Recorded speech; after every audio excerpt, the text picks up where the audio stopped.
بسم اللہ الرحمن الرحیم۔ السلام علیکم۔ یہ جماعت سوم کی اردو کی کتاب ہے۔ آج 8 ستمبر منگل کا دن ہے۔ عنوان میرا ملک اور اس کے ہمسائے۔ آج ہم اس سبق کی پڑھائی کریں گے۔ پاکستان اوورسیز دختران ملت ہائی سیکنڈری اسکول کی طرف سے میں آپ کو خوش آمدید کہتی ہوں۔ آج کی اچھی بات، رسول اللہ صلی اللہ علیہ وآلہ وسلم نے ارشاد فرمایا، جو شخص میری سنت سے منہ موڑے اس کا مجھ سے کوئی تعلق نہیں۔ آپ صلی اللہ علیہ وآلہ وسلم کے صحابہ کرام بھی آپ کی اسوہ حسنہ پر عمل کرتے تھے۔ ہمارا بھی فرض ہے کہ ہم نبی صلی اللہ علیہ وآلہ وسلم کی سنت کی پیروی کریں۔ آبادی کے لحاظ سے چھٹا بڑا ملک، آبادی 20 کروڑ، دنیا کی 7ویں بڑی فوج، دنیا کی دوسری بلند ترین چوٹی، دنیا کی دوسری بڑی نمک کی کان، قومی کھیل ہاکی۔ جی ہاں، آپ نے بالکل درست پہچانا، یہاں پہ ہمارے پیارے وطن پاکستان کے بارے میں بات کی جا رہی ہے۔ پاکستان جغرافیائی لحاظ سے بہت اہمیت کا حامل ہے۔ اس کے ہمسایہ ممالک میں ایران، افغانستان، بھارت اور چین شامل ہیں۔ آج ہم سبق نمبر 12 عنوان میرا ملک اور اس کے ہمسائے صفحہ نمبر 75 اور 76 کی پڑھائی کریں گے۔ سب سے پہلے ہم اس سبق کے اہم الفاظ پڑھتے ہیں، آپ بھی میرے ساتھ دہرائیے گا۔ سب سے پہلا لفظ ہے جمہوریہ۔ جمہوریہ، مملکت، مملکت یعنی ملک، ریاست۔ واقع، واقع، دارالحکومت، دارالحکومت یعنی ملک کا صدر مقام۔ قلعہ۔ آئیے اس سبق کی پڑھائی کا آغاز کرتے ہیں۔ آپ اپنے ہاتھ میں ایک کچی پینسل پکڑیں اور نئے الفاظ کو خط کشید کرتے جائیں۔ ہمارے پیارے ملک کا نام اسلامی جمہوریہ پاکستان ہے۔ اسلامی جمہوریہ، خط کشید کریں۔ پاکستان 14 اگست 1947 کو دنیا کے نقشے پر نمودار ہوا۔ نمودار ہوا، خط کشید کریں۔ نمودار کا مطلب ہے ابھرنا۔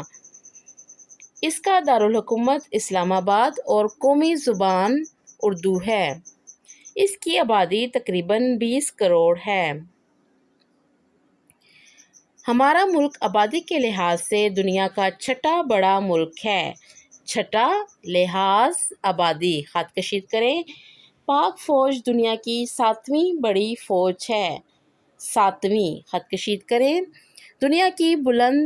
دنیا کی دوسری بلند ترین چوٹی K2 بھی پاکستان ہی میں ہے۔ چوٹی، بلند ترین، خط کشید کریں۔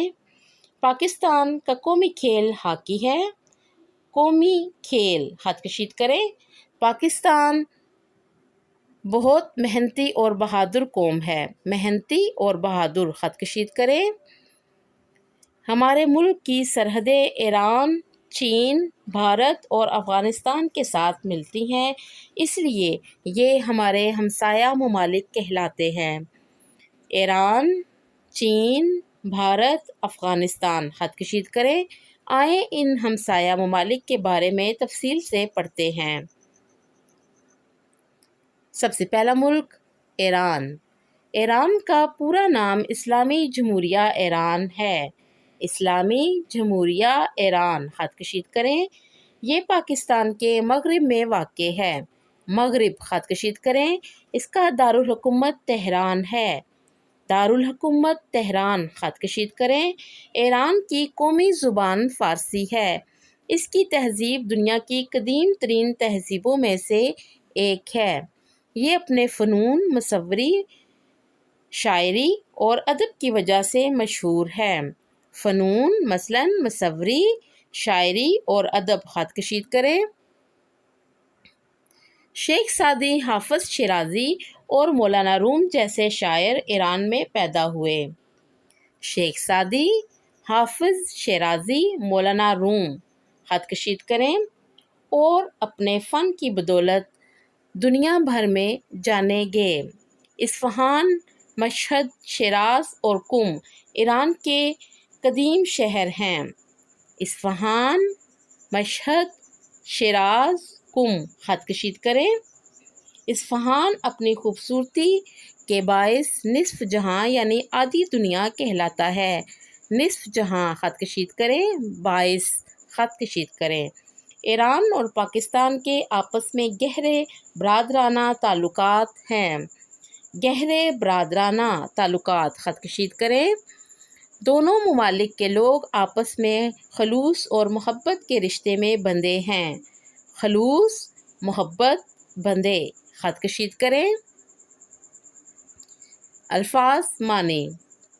سب سے پہلا لفظ ہے دارالحکومت، اس کا معنی ہے حکومت کا صدر مقام۔ دوسرا لفظ ہے مملکت، اس کا معنی ہے حکومت یعنی ریاست۔ برادرانہ تعلقات، بھائیوں جیسے تعلقات۔ سیاح، سیر کرنے والا۔ الفاظ کے جملے بنائیں۔ سب سے پہلا لفظ ہے جمہوریہ، میرے ملک کا نام اسلامی جمہوریہ پاکستان ہے۔ ملک، پاکستان خوبصورت ملک ہے۔ سیاح، مری میں بہت سے سیاح آتے ہیں۔ سیاح یعنی سیر کرنے والے لوگ۔ دارالحکومت، ملک کا صدر مقام۔ ایران کا دارالحکومت تہران ہے۔ قلعہ، قلعہ روہتاس جہلم کے قریب واقع ہے۔ سوالات کے جوابات دیں۔ سب سے پہلا سوال ہے ایران کیوں مشہور ہے؟ جواب، ایران اپنے فنون، مصوری، شاعری اور ادب کی وجہ سے مشہور ہے۔ دوسرا سوال، اصفہان نصف جہاں کیوں کہلاتا ہے؟ جواب، اصفہان اپنی خوبصورتی کی وجہ سے نصف جہاں کہلاتا ہے۔ خط کشیدہ الفاظ کے واحد جمع لکھ کر فقرہ دوبارہ لکھیں۔ سب سے پہلا فقرہ ہے راستہ لمبا ہے۔ راستہ، خط کشیدہ لفظ راستہ ہے، راستہ واحد ہے تو اس لیے اب ہم نے اس کی جمع بنانی ہے۔ راستے لمبے ہیں، یہاں پہ پورا جملہ تبدیل ہو گیا۔ راستہ، راستے، لمبا، لمبے، ہے، ہیں۔ دوسرا فقرہ ہے عمارت خوبصورت ہے۔ خط کشید لفظ عمارت، عمارت واحد ہے، اب ہم جمع بنائیں گے۔ عمارتیں خوبصورت ہیں۔ عمارت، عمارتیں، ہے، ہیں۔ تیسرا فقرہ مسجد بڑی ہے، یہاں پہ خط کشید لفظ مسجد ہے، مسجد واحد ہے، اب ہم اس کی جمع بنائیں گے۔ مساجد بڑی ہیں۔ مسجد، مساجد، ہے، ہیں۔ چوتھا فقرہ باغ میں پھول ہیں، یہاں پہ خط کشید لفظ باغ ہے، باغ واحد ہے، اب ہم جمع بنائیں گے۔ باغات میں پھول ہیں۔ باغ، باغات، ہے، ہیں۔ پانچواں فقرہ سڑک پکی ہے، یہاں پہ خط کشید لفظ سڑک ہے، سڑک واحد ہے، اب ہم نے جمع بنانا ہے۔ سڑکیں پکی ہیں۔ سڑک، سڑکیں، ہے، ہیں۔ سبق نمبر 7، عنوان عید الفطر، صفحہ نمبر 41، یہ ہمارا ریڈر ہے، آج ہم اس کی پڑھائی کریں گے۔ سب سے پہلے اس کے اہم الفاظ پڑھتے ہیں۔ لپک، لپک، اہتمام، اہتمام، شوال، شوال، رمضان، رمضان، خط، خط۔ آج رمضان المبارک کا 25واں روزہ تھا۔ 25واں رمضان المبارک، خط کشید کریں۔ بچوں کو اسکول سے چھٹیاں تھیں۔ چھٹیاں، خط کشید کریں۔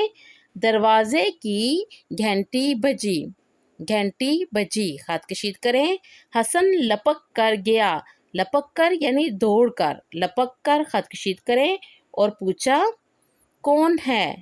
باہر سے آواز آئی میں ڈاکیا ہوں، اپنی ڈاک لے لیں۔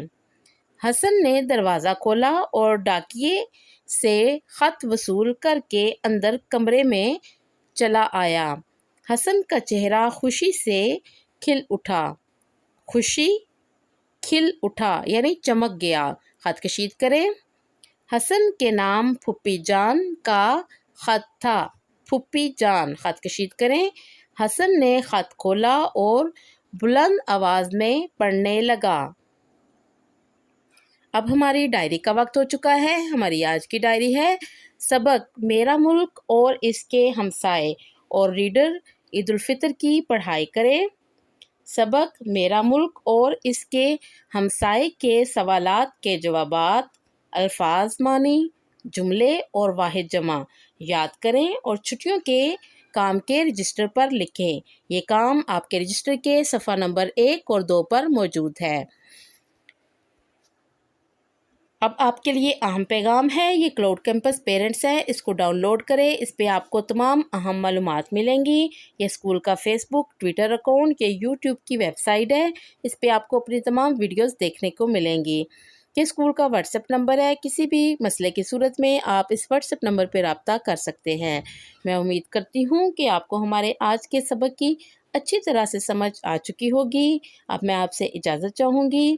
اللہ حافظ۔